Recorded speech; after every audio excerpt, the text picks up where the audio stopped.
Good morning. Welcome back to Billy the Dad, episode 42. It's Saturday. Today we're going to start a new feature on Billy the Dad. I'm calling this Superhero Saturday. My goal is to share with you each Saturday a characteristic or a trait, a behavior demonstrated by superheroes. People that they're fictional, that we maybe would look up to and try to emulate. But these are traits that are demonstrated by real people. And so my goal is to share with you a trait or behavior and a story of a real person that emulates that. So to get right into it, we're starting off with our first superhero, our first real superhero, Draper Kauffman. It's fitting to start with Draper Kauffman because he is the founder of US Navy EOD, also the founder of the US Navy SEALs. And as a retired Navy EOD tech, he's really important in the history of my organization. Draper Kauffman. The character trait we're going to talk about is find a way. Draper Kauffman emulates the behavior of superheroes to find a way, no matter what. And you think of all the stories of our favorite comic book heroes, how they meet challenge or adversity.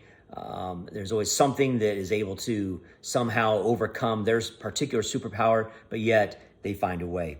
Well, here's a real man who found a way to do many things. So I'll real quickly tell you his story, and we'll see how he found a way. Draper Kauffman, we could say his code name was Frogman. His biography written actually by his sister, is called America's First Frogman, the Draper Kauffman story. I'll put a picture of it up here. I definitely would recommend getting that book if you don't have it. If you haven't read it, read that book, America's First Frogman. It's a outstanding book for a leadership course. I don't know if the US Navy Naval Academy uses that book or not. They should. Lots of demonstrations of leadership, all kinds of character traits that Draper Kauffman showed. There are great examples of leadership and what a good leader looks like. But let's get into our story. Draper Kauffman, born in 1911. His father was a Navy captain, captain of a ship. Draper always wanted to be like his dad. He wanted to grow up, go to the Navy Academy, be a commissioned naval officer, and lead men. Unfortunately, Draper had bad eyesight. He was able to get to the Naval Academy. He was able to graduate from the U.S. Naval Academy, but then because of cutbacks, this is during the Great Depression in 1933 when he graduated, he was not given a commission because of his eyesight. So they cut half of that class, didn't get commissioned, and he was part of the half that didn't. But he didn't give up.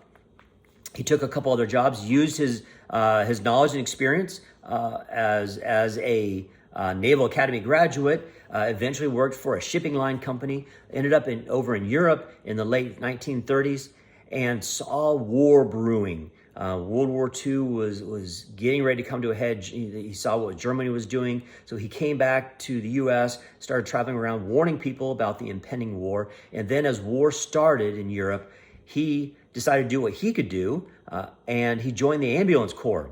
He had to actually raise $3,000 to purchase an ambulance to volunteer, but he felt like he needed to do something. So he went over to Europe in the ambulance corps, bringing wounded people back to hospitals from the battles.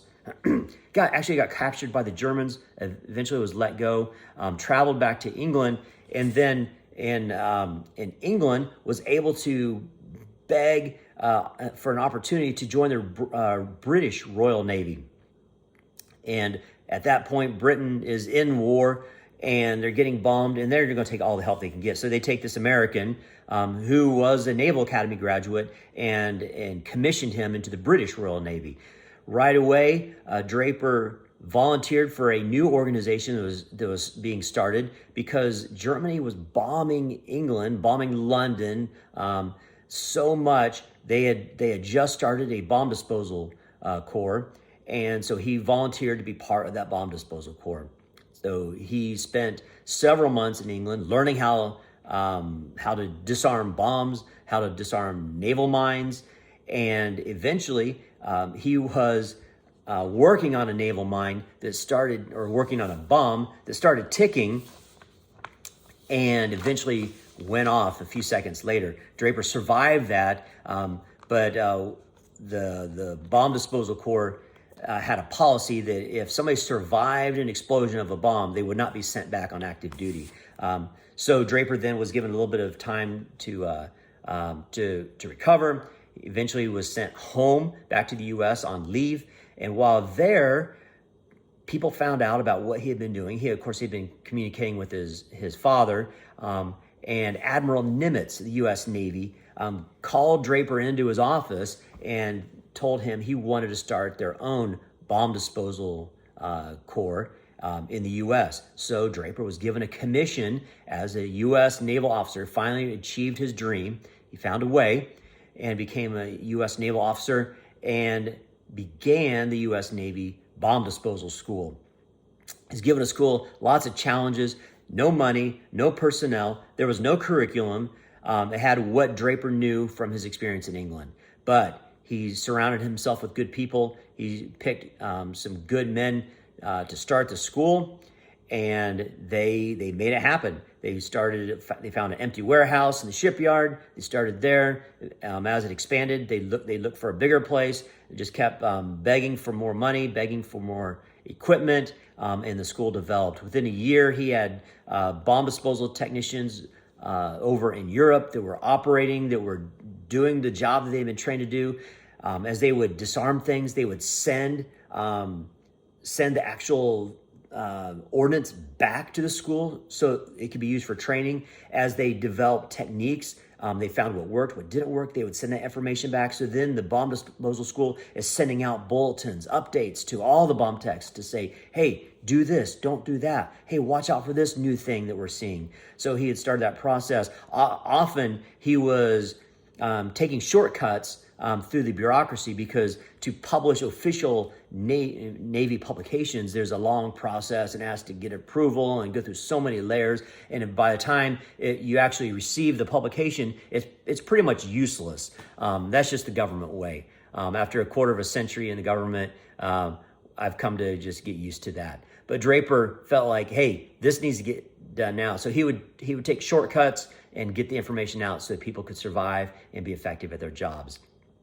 After about a year or so of the bomb disposal school, he's called back to D.C., and they said, hey, Germans are fortifying the Normandy beach, which is a place where we might want to land troops if we're going to storm Europe and defeat the Germans. We need to find a way to destroy those fortifications. So Draper was tasked with starting a new school to train people how to do demolition underwater. So he started the underwater demolition school. And again, no money, no personnel, no real plan. This had never been done before, but he's going to find a way to do it. So he gets a few of his best graduates from the bomb disposal school, takes them down to Florida.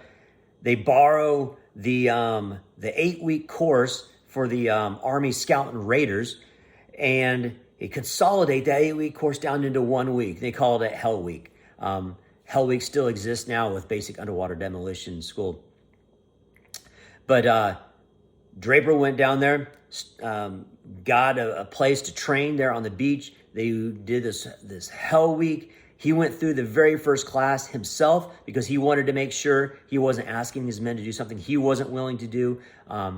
And that first class, they had 40% attrition. Almost half the class didn't make it through, even though they were selecting from the best of the best to begin with. Still was very challenging. Even at some point in the middle of the week, his commanding officer said, "What are you doing? This is ridiculous. You're going to kill yourself. This is too much. We can't be asking that of these men." And Draper said, "No, sir. This is important. The mission we're asking them to do with is probably the most dangerous mission. Explosives are hazardous anyway. Handling explosives is dangerous. Working in the water at night is dangerous. Handling explosives underwater at night is even more dangerous. And then doing all that right under the nose of the enemy, it doesn't get much more dangerous than that. It doesn't get much more challenging than that. So the men had to be ready. So Draper gets the school started. They start graduating people that are going over to Europe. Eventually, by March of 44, they're starting to go out to the Pacific as the U.S. is starting to respond to Japan's attacks in the Pacific, and they're starting to advance on the Japanese. But as the Marines are taking beaches, there's fortifications. They need to figure out how where we can go that our landing vessels aren't going to get grounded too far from the shore. So they start sending out these UDTs to do recons, underwater recons, to determine the best place to go onto the beach, to remove obstacles by using demolition.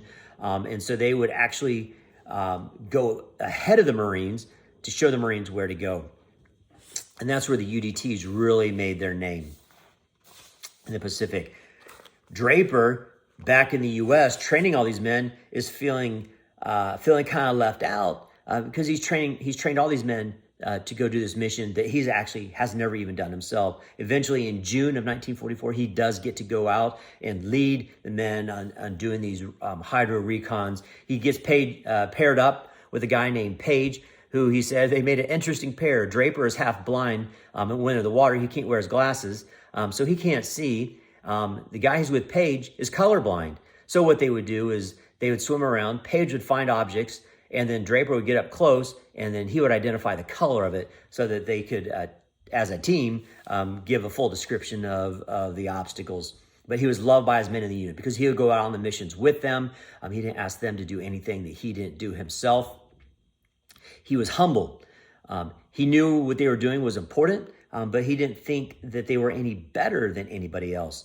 The admiral wanted to give his men, he and his men, medals for the work they did clearing the coast on Saipan so that they could take Saipan. The admiral wanted to give silver stars to all the officers, bronze stars to the enlisted. And Draper said, no, we all did the same thing. We all get the same medals. Later, they wanted to give the UDTs hazard pay 1.5 times pay for the extra hazard that they were assuming. And Draper was concerned that by giving them this extra pay, it would inflate the egos of the men, that they would become so confident and cocky that it would hurt their relationship with the Marines that they were serving with. So he and the men talked about it, and they said, you know what, we will only take the hazard pay if you also give it to the Marines that we're serving with. From that point on, the UDTs were extremely popular with the Marines, and everyone saw that these were men who just wanted to do a tough job, but understood that everyone was contributing. Draper led his men with humility, but he always found a way. After the war,